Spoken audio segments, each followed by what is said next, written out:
Morning everybody, agus tá ás an dánorum a bhain seo, agus má bhuiachas asocht an cuide all ó Yvonne agus cuiste anama. So delighted to be here. It's good to be alive, and thanks Mary and to Dermot for setting the tone, I think. Already you can kind of feel a nice warm energy, and a nice warm energy, you know, talking about something that can be very challenging when you think of the fact that we're talking about death and dying, and yet already it's become very soft and very cared for. So I hope to continue in that vein. I am going to hopefully take us on a little journey, and the journey I've called a journey of the heart. So I want to begin with a poem, and the poem is by John O'Donoghue. John O'Donoghue is a great poet, a great Celtic scholar, and he wasn't afraid of dying or death in any way. He actually felt it was a really special time. It's as special as the time when you're born. So if you think of all the preparations and all the plans that go into welcoming somebody into the world, there's great excitement, and he felt, you know, we should be doing that when somebody's dying as well. And that's why a place like St. Francis Hospice is an incredibly beautiful sanctuary or a safe place.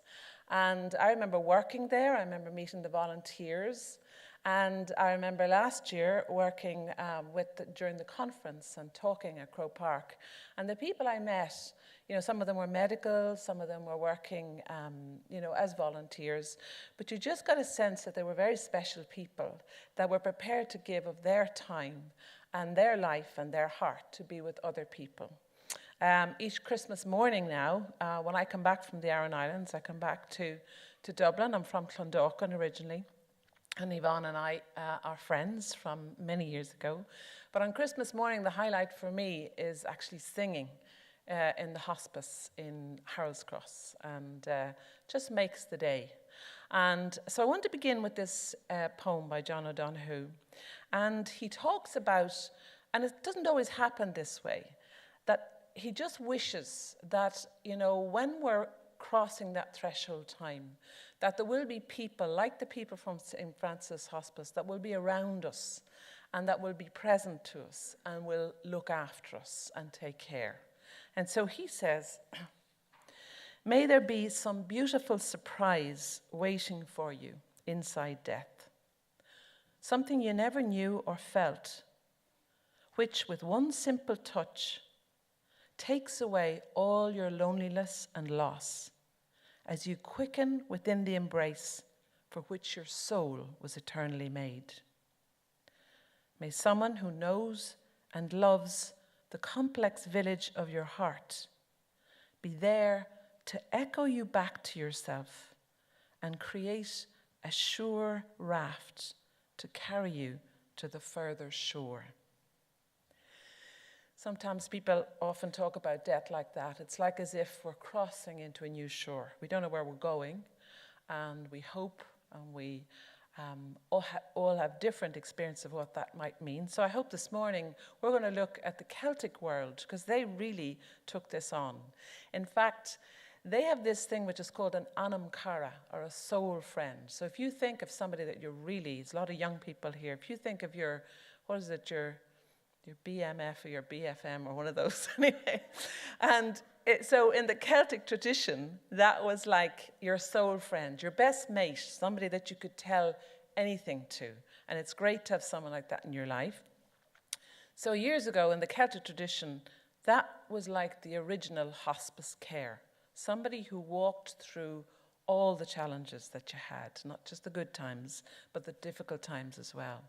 And you know, sometimes a year after somebody has died, that's when it really gets hard. The time of the funeral, there's lots of people around, there's lots of support around. But then a year later, it can get really hard because it's like as if the grief kicks in. And I really admire, and I have huge respect for Yvonne, being able to organize an event like this in memory of her mom, and you saw a beautiful face of her mom, Eileen, and also at the same time offering us an opportunity to just have a look at this subject, and we may be holding people dear in our own hearts as well. And I remember being at Eileen's funeral, and one of the most amazing things about it was just a celebration of her life. There was music, there was song, there was stories, and you really got a sense of that has really been held very well. And I think that's what St. Francis Hospice does in their work as well. It's just people, as Mary was kind of saying, people listen and they take care with the heart. So how I got involved in this, I suppose music is a great joy and a great passion of mine.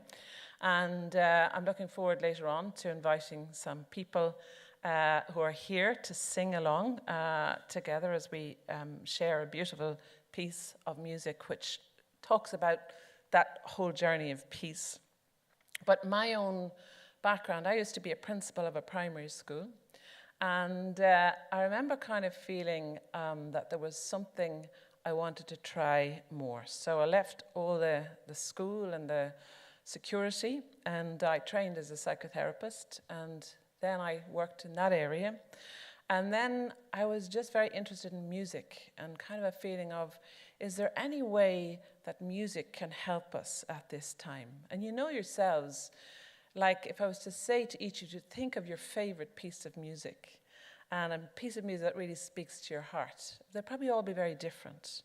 But for me, there was something around finding music that might be able to support people at this very difficult time in their lives. And it came also from having the opportunity when my mom was dying of singing to her and singing her favorite songs. And last week, I live on the Aran Islands. So the Aran Islands is a very small place, one of the 3 Aran Islands, and there's only 800 people living on it. So it's off the west coast, off Galway. And last week there was an old woman on the island, and a beautiful old woman, and she was dying, and her family wanted to be with her. We have a nursing home there, and there's a kind of a palliative care room in the nursing home. And what she wanted while she was preparing to move on was she wanted to be in that room, and she wanted to listen to the music of Foster and Allen. So, I mean, the younger people mightn't even know of Foster and Allen, but that was her music, and that's what she wanted to hear. So that whole idea of finding a way to be really present to that threshold time is very strong in the Celtic world. And what we're going to do, and we're going to, I suppose, again, almost like bring Eileen, Yvonne's mom, almost like I'm going to invite you to almost like step into a curragh. Do you know a curragh? Like the old boats they had years ago. And we're going to make a little journey to the Aran Islands. Have any of you been there before? Yeah? So we're going to go back to a very old tradition that in some way really, I think, manages to honor that whole journey of death very well. And in doing that, I'm going to use some of my music that I composed many years ago. It's called Celtic Passage. And I used to, when I was working as a therapist, one of the jobs I was asked to do, along with a colleague, was to go to Bosnia and Kosovo during the war.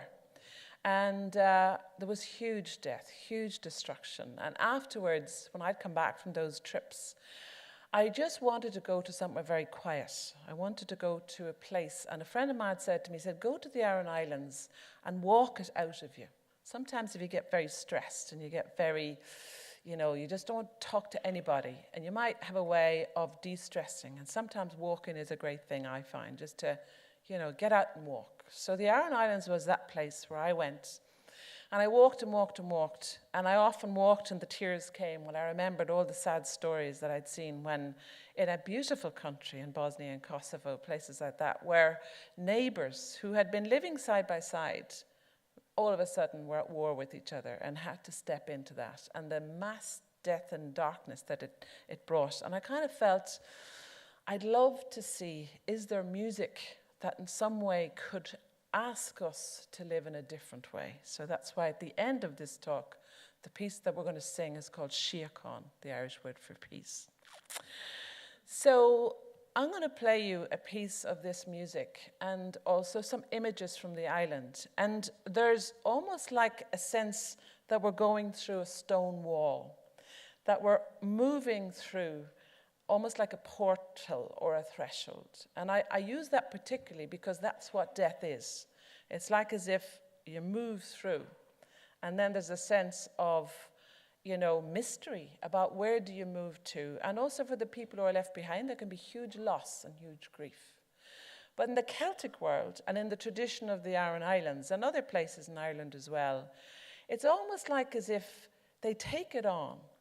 And they take it on in such a way that it becomes something that you're less afraid of and that it's celebrated. So I've called this piece of music, Have You Forgotten Who You Are? Have we wandered so far that we've actually forgotten that there's a very strong link in Ireland and in all of us to something that could give us great hope and great courage rather than making us feel very, very frightened and very fearful and very alone. So we're going to have a look and a listen at this piece.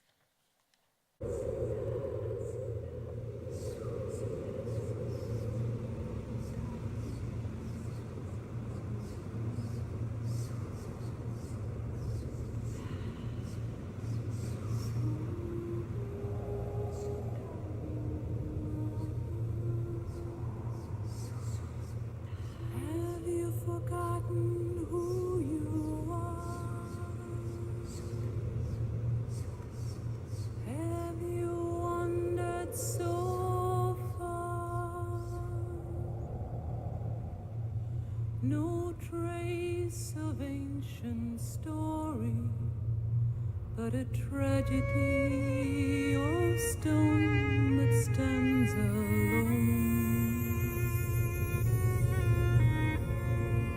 Have you forgotten who you are? Have you wandered so far? No trace of ancient story, but a tragedy of stone that stands alone. No wind to sound you, no sea to wash you, no earth to ground you through the sacred and profane.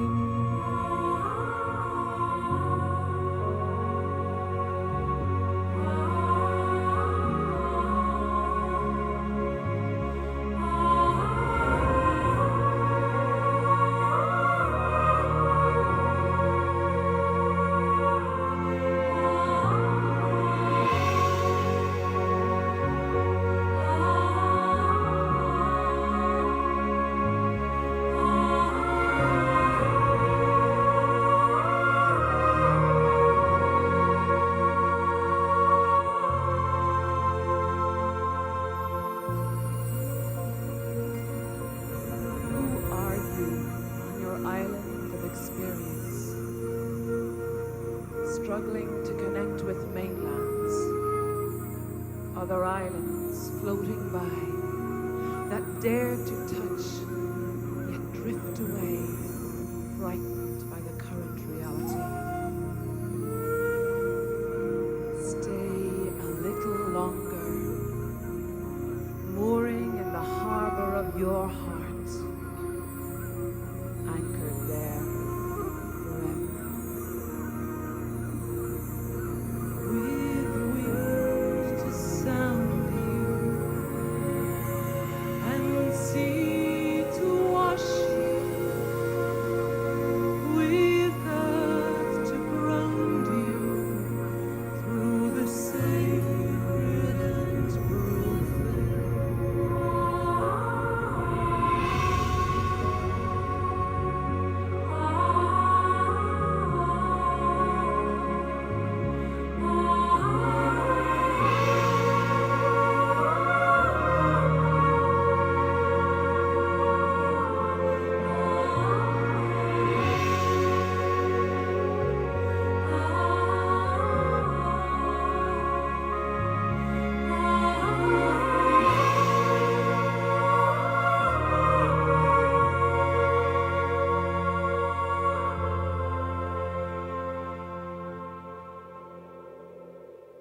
such a sense of loss for a community like that. I don't know whether you remember, there was a field of stone, and there were stones that were standing up in that field.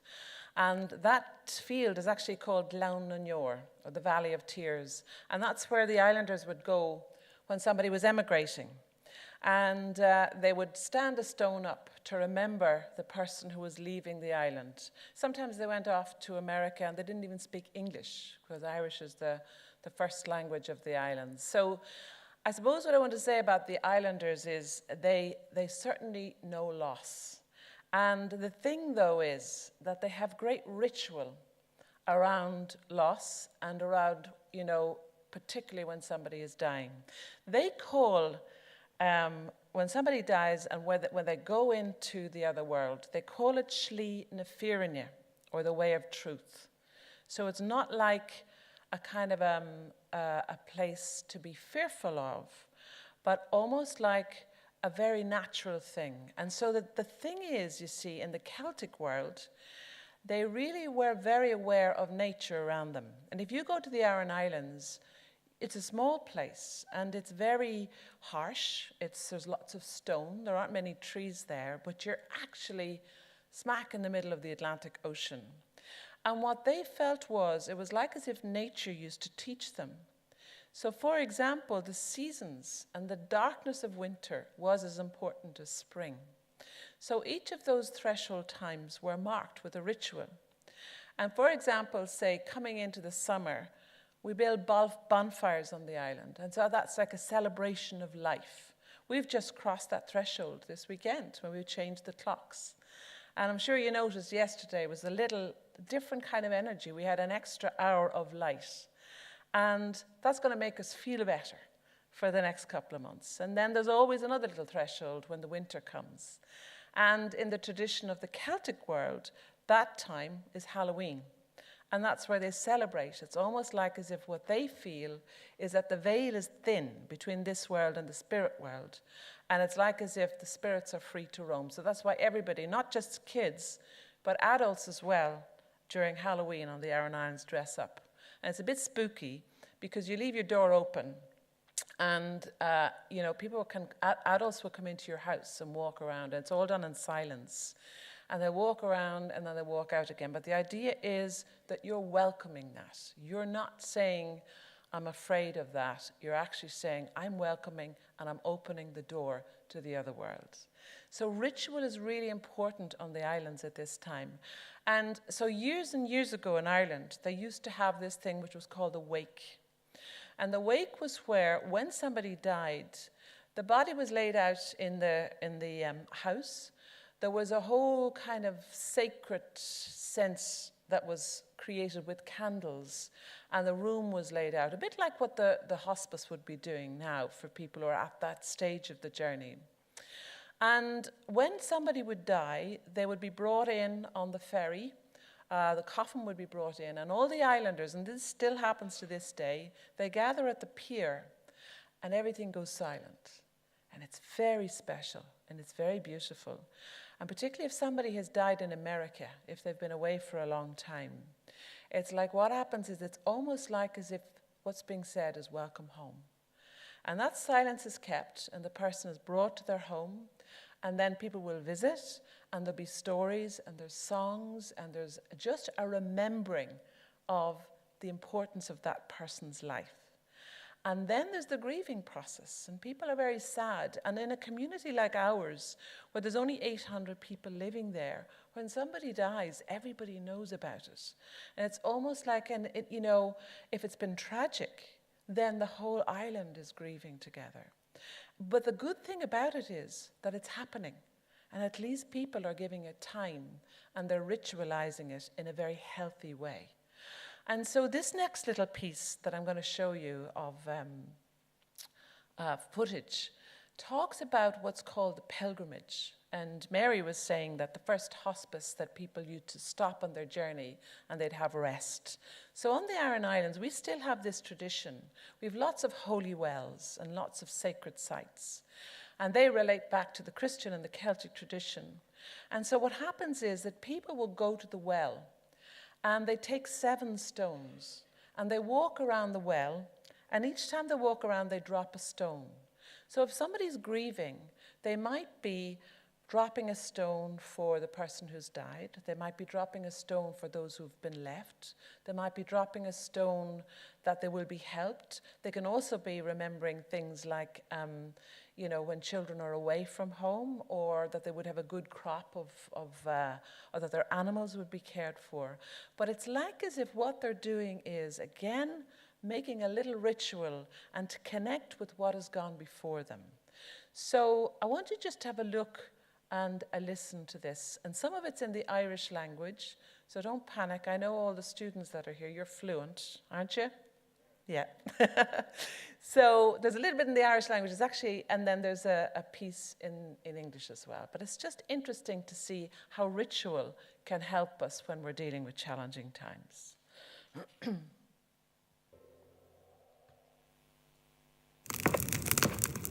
Ihe eilsin seáin is tinte cráv in éag. Veridís lo firis mrá gach duine o flid hain. Hugach aie chill, hobber, leban ív, is hugach cyn an ghanás a bart de ghia. On St. John's Eve, as the bonfires died, men and women carried a blanket each, walked the old graveyards, the wells, the saints' beds, and paid customs tribute together to God. Without mass or service or priest's dispensation, by holy well, burial place and bed, by headstone and cairn, the sinners meeting assembled, entreating heaven from night till morning. People who are that connected to nature and to the seasons of life, birth and death, is that they treat heaven from night until morning. So they would just watch the journey of the sun, and they would see how natural that is. And then they would see, well, you see, death is very natural too, because every single living plant, animal, and being, that's the journey. But is there some way of making it less a fearful thing, but something that really calls us into our life and into the gift of our life? So when I went to the Aran Islands, people were kind of saying to me, what are you going there for? How are you going to manage in a very harsh place? And I used to say to them, well, I don't know. I'm just going to have a go. And now what I do there is I am at the moment building, hopefully when I hear the story that Mary was saying, that the hospice started as some porta cabins and somebody who had a vision. I do a lot of work in retreats in Celtic spirituality, so people who want to come away and who want to maybe look at something that's happening in their life and use the island as a kind of a little sanctuary. So I'm actually at the moment building a permanent retreat centre. And I kind of feel places like this help us. And it doesn't mean that you have to go to the Aran Islands, but what can help is if you've got a special place or a special person that makes you feel it's okay to be you. And so when we think of Ireland at the moment, and particularly I feel very strongly around the whole crisis of suicide, because in some ways I think it's a spiritual crisis as much as anything else. And that we're really being invited to look at how can we help each other? How can we support each other? And how can we know that it is a difficult life, but there are ways to care and to come back to really connecting to a very strong place in ourselves. So when I went to the Aran Islands, one of the things that I remembered was a poem by one of the writers from the island, and it was called Na Bloha Crege. And he addressed the wildflowers, because there's lots of them, and they're all kind of in these rocks, tiny little flowers that grow up in very harsh places. And he said, what are you doing living here? And they said, is cummeling is thor. They said, we're okay, my love. We're under the magic of the music of the sea. So it's almost like in a place like that, that there's music to be heard in the sea, in the sounds, in the silence. And sometimes it's very hard to connect with that because it's so busy. But I want to play this little piece of music.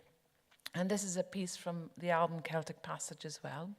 And it's called Return.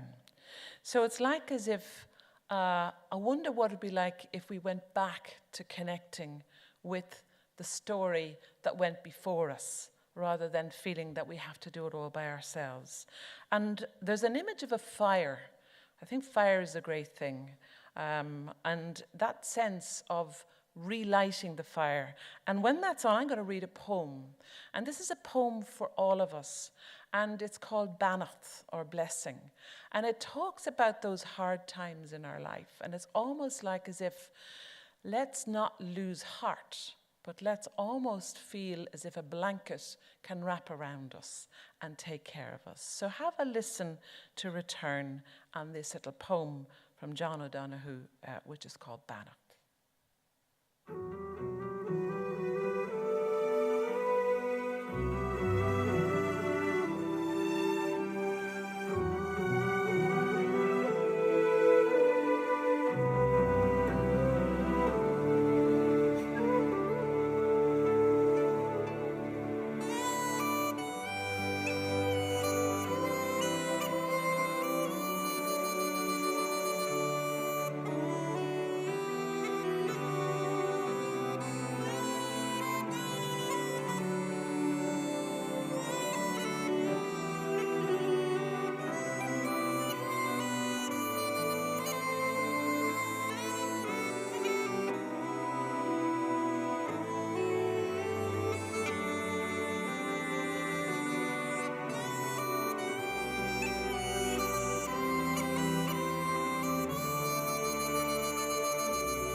On the day when the weight deadens on your shoulders and you stumble, may the clay dance to balance you. And when your eyes freeze behind the grey window and the ghost of loss gets into you, may a flock of colours, indigo, red, green and blue, come to awaken in you a meadow of delight. When the canvas frays in the currach of thought and a stain of ocean blackens beneath you, where they come across the waters, a path of yellow moonlight to bring you safely home. May the nourishment of the earth be yours. May the clarity of light be yours. May the fluency of the ocean be yours.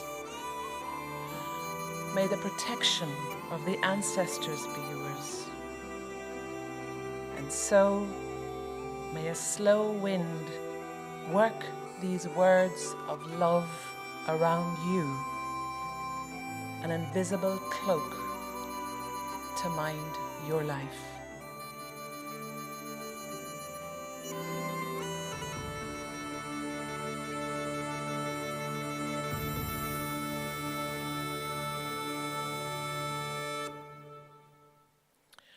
There was a great man, a great friend of mine, John Moriarty, and he was from Kerry, kind of a wild man.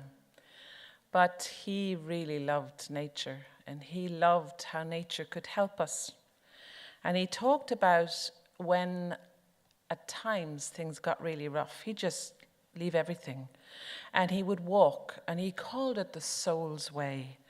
So I just want you to listen to a few lines from him, and then I'm going to bring you on a little journey to a friend of mine from the Aran Islands who's still very much helping all of us on the way. Clear days bring the mountains down to my doorstep. Calm nights give the rivers their say. The wind puts its hand to my shoulder some evenings, and then I don't think. I just leave what I'm doing, and I go the soul's way. About 6 years ago on the island, we had a very sad loss. A little boy called Thomas died. And I remember being asked to sing at the Mass, and I was kind of saying, I don't know what to sing. And everybody was just brokenhearted. And I went home, and I just cried and cried and cried. But I found this little song.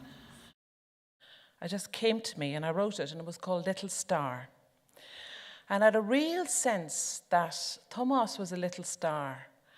And, you know, I suppose watching how everybody, the mum and dad and everybody got through that was very challenging for all of us. But I'm delighted to say to you that Thomas's mum, Maeve, wants us to continue to remember him and to remember the gift of life and what it means to us to be able to make that journey together. And she is now very, very happy. She never obviously forgets the gift of little Thomas to her. But she has started an organization called First Light. So all around Ireland now, people gather and they remember little ones that have died. And on the island every year, and you'll see images from this as well, we gather and we remember and we celebrate the lives of little ones who came into this world. And though they left early, just did a huge amount. So what I suppose with Maeve, and the reason why I can say to her every time I do a conference or a talk, I say, Tomas was there today. And she's just fascinated by that. After the funeral, myself and the harpist who was singing at the Mass, we went in, and we didn't tell her this, we went into a studio and we recorded all the songs, including this one. And the following Christmas, we brought it to her and we gave her a little CD. And she was just delighted that this was Tomas's CD. But what I want you, I suppose, to take from this is courage and hope that even in the face of such hard experience that someone was able to turn this around and give something to the rest of us. And Thomas will always be remembered. But what she wanted to say was that she has come through that dark tunnel. She now has 2 other little children. And she has, as I say, been the person who's initiated this First Light program that we celebrate every year on the island. And a bit like Yvonne, it's almost like as if, what can I do to gather what I'm experiencing and to offer to other people? So I want you to just embrace, enjoy, and listen to the fact that all of our loved ones are like little stars. And that very much in the Celtic tradition, it was the way of truth, Slína Fíorne. It wasn't that it was just, oh gosh, you know, I see a little star up there. It was like they believed that the veil is just thin and there's a connection, always a connection between what went before us and what's right now and what's to come. So it's that question of returning and connecting to that and feeling we're really needed and we're very much part of this journey of birth and death, and let's all get involved together. So enjoy Little Star.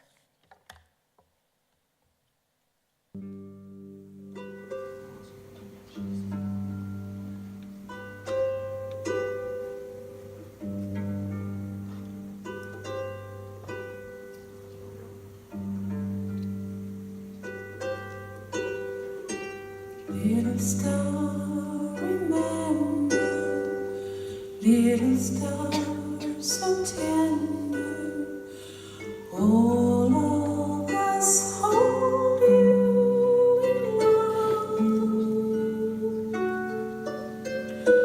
Little star, surrender, little star so tender, rest on the wings of a dove,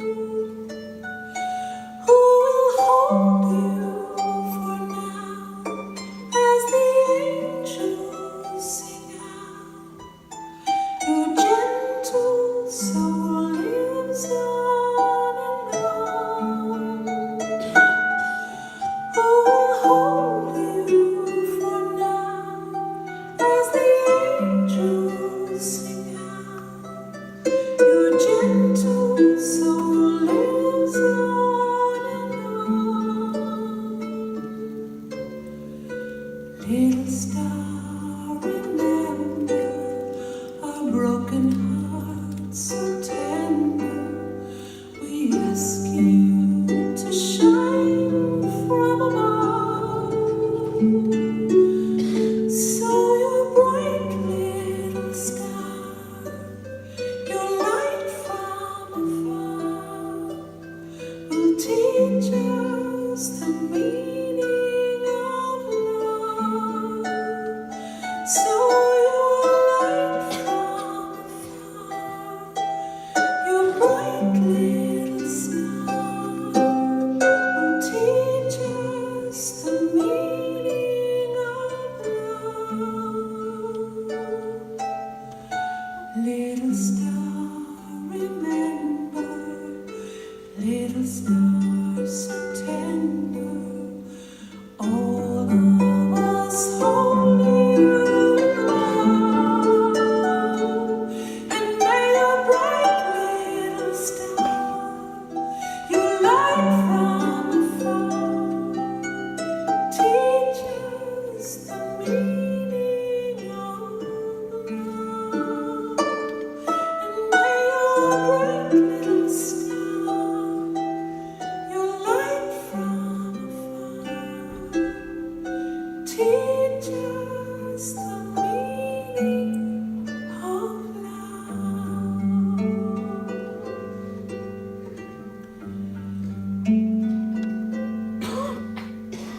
Twinkle, twinkle, little star, how I wonder what you are.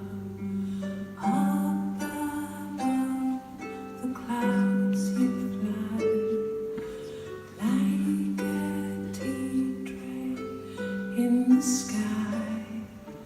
Twinkle, twinkle, little star, how I wonder what you are.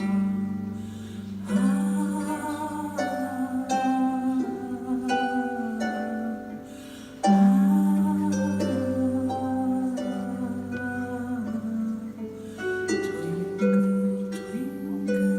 little star, twinkle, twinkle, little star.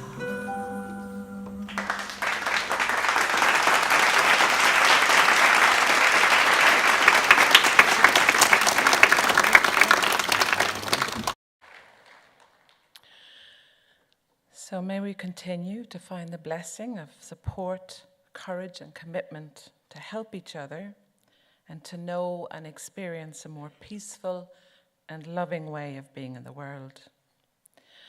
I feel very hopeful that there's a lot of young people here because in some ways you are the next generation. You are the people that will carry this all forward.